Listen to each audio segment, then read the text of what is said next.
C-O-S-T, cost. There is a cost. There is a cost of having faith. There's the cost of leadership, the cost of servanthood or discipleship, and the cost of your words. Doing any of these four things will cost you something. It costs you to have faith. It costs you to be in leadership. It costs you to be a disciple. And then your mouth, it costs you of the words you speak. In actuality, the cost of having faith. I read in my studies this week, I got challenged by Pastor Mark Driscoll, and I'd say his name and give him credit for challenging me. None of y'all know him, I don't even know him. But I was reading one of his commentaries and leaders, and it was a magazine that came, one of my Pastor Day magazines. He talked about not so much the cost of having faith, he talked about removing the idols out of our life. And a lot of times we look at idols as something germane that you put up on the wall and worship. But when I dealt with the Lord on it and took me to Mark 12:30 and 31, and if you go there, I'll be able to expound on it a little more. It talks about the first and the second commandment. Talks about Deuteronomy, thou shalt love the Lord thy God with all thy heart, thy mind, thy body, and thy soul. This is the first commandment. Then it talks about in the next verse, thou shalt love thy neighbor as thyself. Thou shalt love thy neighbor as thyself. Before you can get the faith, you got to remove the idols out. You must remove the idols. And the number one idol may be you. The number one idol may be you. Your feelings, your emotions, your mental attitude of lack of, your desires, your lust. The number one idol may be you. You know our favorite scripture, 11:6, without faith it's impossible to please God.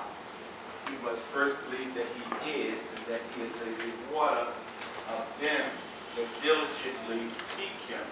You will only seek that you love. That's what you'll go after. Now, if you don't have love for yourself, it's very hard for you to have love for your neighbor. Amen. That's why we have so much crime and so much violence and such treacherous events occurring week in and week out. You see people doing atrocious things to kids and to each other, and it's because they don't love themselves. And when you don't love yourself, you don't have self-esteem, you don't have faith in God, then it's very hard for you to love somebody else. So, somebody read it for me, Mark 12:30 and 31. So you don't think I'm telling you a tale. You can read it for yourself. And thou shalt love the Lord thy God. The Lord thy God. And thou mean you. Or I. Let's put I shall love. You know, we get out the King James Version, make it personal. I shall love the Lord. Go ahead. And thou shalt love the Lord thy God with all thy heart. All my heart. That means there's no other space for anything else until I love God first. That's the course to having faith. Go ahead. And with all thy soul. And with all thy mind. So that means my heart, that's my desires. My soul, that's my inner being. That's what God going to take back to be with him. My mind, all my thoughts. Go ahead. And with all everything I got within me. This is the first This commandment. is the first commandment. Some of you that got the little Jesus Bibles written in red, you know he's speaking this.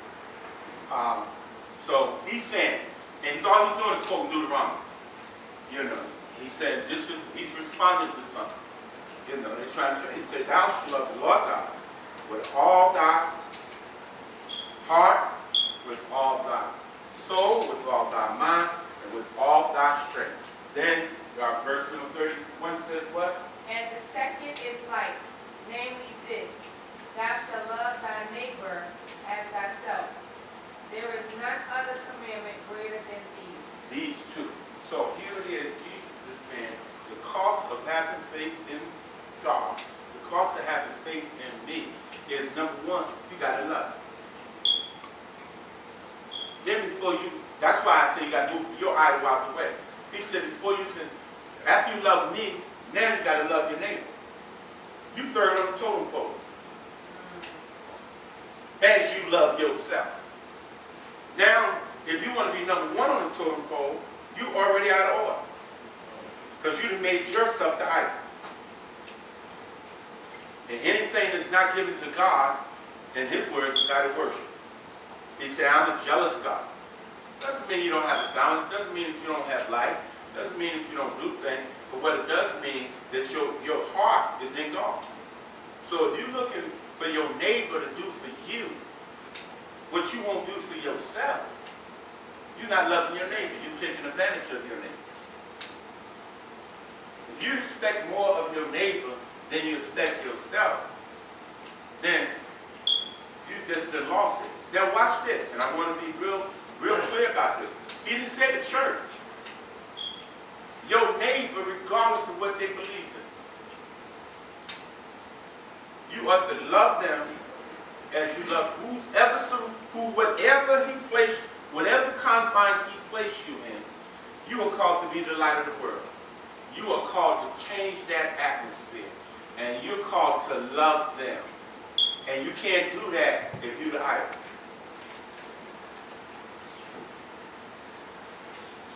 You can't do that if you think you all that in a bag of chips. You already flunked. So you don't even have faith. Because if this is what God wants and you have faith in him, then you want to please him. He's a reward. If you're looking for a reward from God, he's a rewarder of them that diligently seek him. Seeking him will keep you out of trouble. Seeking him will keep you on the right path. Seeking him will keep you out of repentance a whole lot of time. It'll cut your repentance down in half. But if you don't make him first, then you don't understand the cost of having faith. Faith will cost you something. It's not that we can have all the cliches. You can walk around here and say, I'm believing God. I'm walking in total faith in 2012. I shared on Tuesday night. That's going to be a battle. Amen. That's going to be a battle. Because in order for you to declare that you're walking in total faith, you got to make God number one. And you got to put you first. Your neighbor who's unsaved is above you as far as God is concerned. Because he already got you. It's his desire that no one perish. And how do you win for it? By love. How do you get a relationship? By how somebody loves you. You think they love you. You want them to love you. You believe they love you. And you're drawn to them through love. Through love. He said, by love and kindness have I drawn thee to me. God is love. For God so loved the world that he gave his only begotten Son, that whosoever believes in him shall not perish, but have everlasting life. So love is the number one key. So the cost of having faith means I, number one, must love God. I have to. It has nothing to do with me going to church. It has nothing to do with my title. It has nothing to do with how long I've been in church. It has nothing to do with who I think I am. He determined, he said, this is how men will know that you are my disciples, is that you love one another. And if you don't love yourself, it's hard for you to love your neighbor. Amen. How you respond to your neighbor really means how you feel about yourself. If you don't talk to your neighbor, you don't really talk to yourself. If you don't speak to your neighbor, you really mad at you. You really disgusted with yourself. But don't take nothing to say, hey, good mom, how you doing? Hey, you don't have to know them if they're in your atmosphere, because they may know you and you don't know them. They may know something about you and you don't know them. They may see you go to church every week, or they see you going somewhere on Sunday. So that's the cost of having faith. So don't believe that 2012 is going to be easy because you just jumped on the bandwagon and said total faith in 2012. I'm walking in total faith. If you're going to walk in total faith, you got to be sold out. I'm going to help you here. I'm going to help you here this month. So number 2, the cost of leadership. The cost of leadership. Luke 12:48. You cannot call yourself a leader in anything, not just church. You cannot be the leader of your home. You cannot be the leader of your job. You cannot be the leader in the church without it costing you something. Bishop Morton used to always say, early days before gospel, Bishop Morton used to always say, because he had certain standards, he had a standard of excellence that had to be followed by those in leadership. And many people were desiring at early stages the office of the bishop. And he said they didn't desire the office, the Bible said they didn't desire the office of the bishop, desire a good work. And the number 1 requirement for the bishops was that at a national conference, the bishop had to bring sweets. To big sweets. You had to bring a sweet. You had to be in a suite. You couldn't be in no double room. You couldn't be in no single room. You couldn't be in no king size room. You had to rent a suite in order to be able to host those that were in your region or in your district in case they needed to come by your room or in case they needed to have a meeting. The suites were very expensive because it was never in the cheap hotel. It was always in the expensive hotel. And some of the bishops from across the country complained about the cost. And he said, if you have to complain about the cost, you are not ready to be bishop. You may think you're there, but you are not ready for what you say you want if you weren't about the cost. Because it's going to cost you something to be in leadership. And when you got to see, what happens is, let me go back up to the top. Number 2 item, the number 2 item is not your lack of faith. The number 2 item is you again. The number 2 item is you again. Because it's going to cost you something to have faith. It's going to cost you something to be in leadership. And for those that like to complain about money, you complain about money not because God didn't give you money. It's because you can't satisfy your taste with the money he gave you. It's not because he didn't give you something. So when you got to struggle with your dime on the dollar, you got to struggle with your offering, it has nothing to do with God. That has to do with you, and you are the idol. Because you're looking at your circumstances and say, I can't afford to love God. So God said, if you can't afford to love me, you're really not in a position to be in leadership. No way. You're not qualified, because how you going to be a leader and don't cost you nothing? How you going to lead your troops in the battle? How you going to cover your family? How you going to be the leader on your job? How you going to be the leader in your class? How you going to be a leader in church and it doesn't cost you nothing? Everybody want it, but they don't want it. Luke 4:12-48, what it say? What it say? I believe it said, to whom much is given, much is required. But he that knew not and did commit things worthy of stripes shall be beaten with few stripes. For unto whomsoever much is given, of him shall be much required. And to him to whom many have committed much, of them they will ask the more. Yeah. If you're in leadership, whatever much is given, much is required. In my class this week, with my spiritual father, Bishop McLaughlin made a comment, as all pastors, he made a comment. He challenged us. He said, here it is.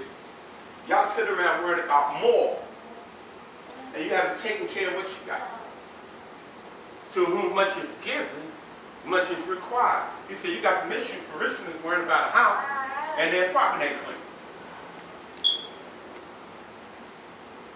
You got parishioners worrying about more, and the church ain't clean.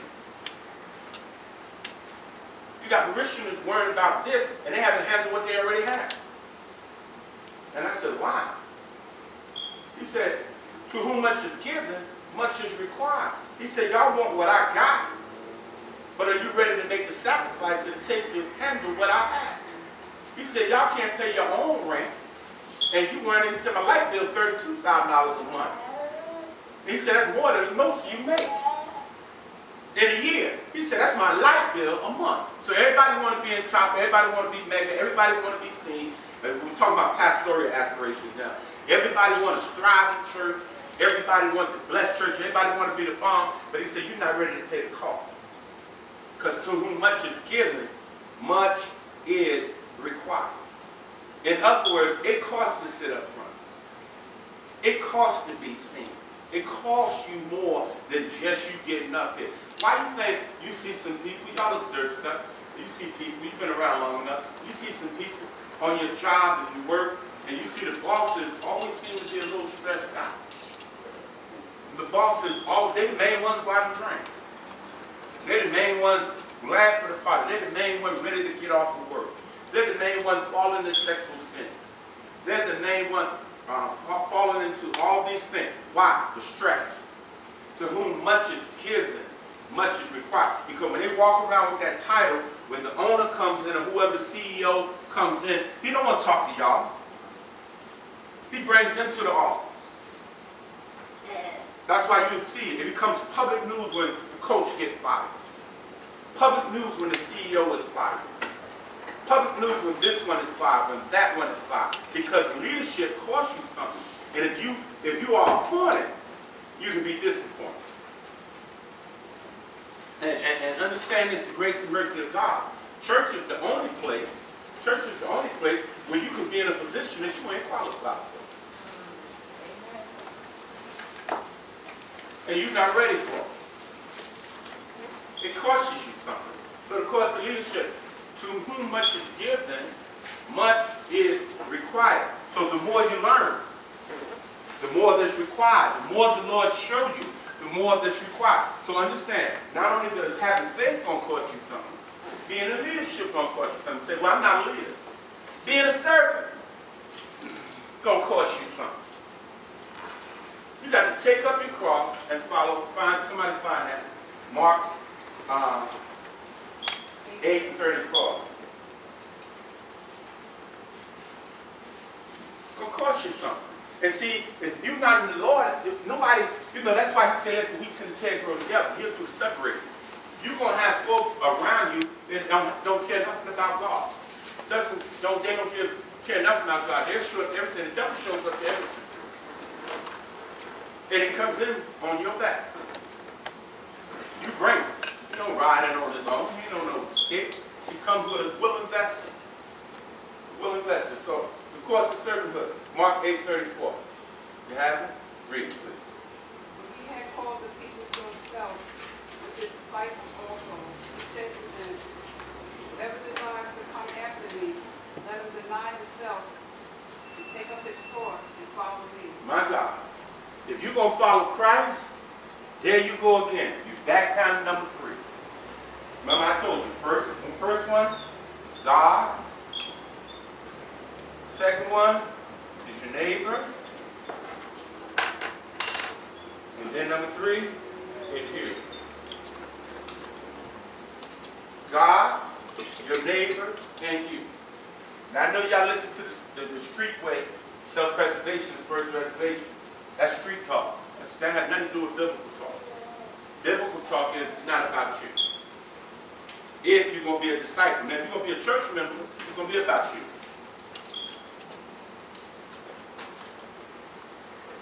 And it's hard to take. This is hard food here. Why? You're going to walk in total faith in 2012, it's going to cost you something.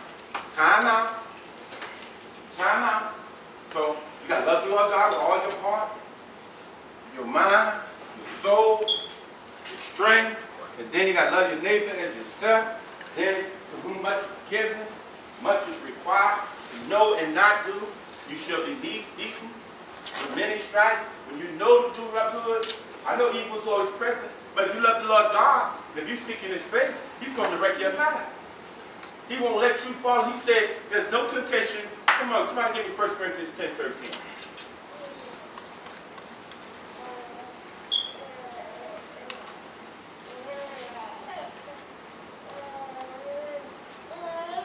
there have no temptation taken you, but such as is common to man. But God is faithful, who will not suffer you to be tempted above that ye are able, but will with the temptation also make a way to escape, that ye may be able to bear it. May be able to bear it. God will not suffer me allow. In our English language, it means allow. God will not allow you to be tempted, but anything that tempt you, you can really handle. And that you can't handle, He gives you a way of escape that you may be able to get back to the place of what you can handle. God will not allow you to go above what you can handle.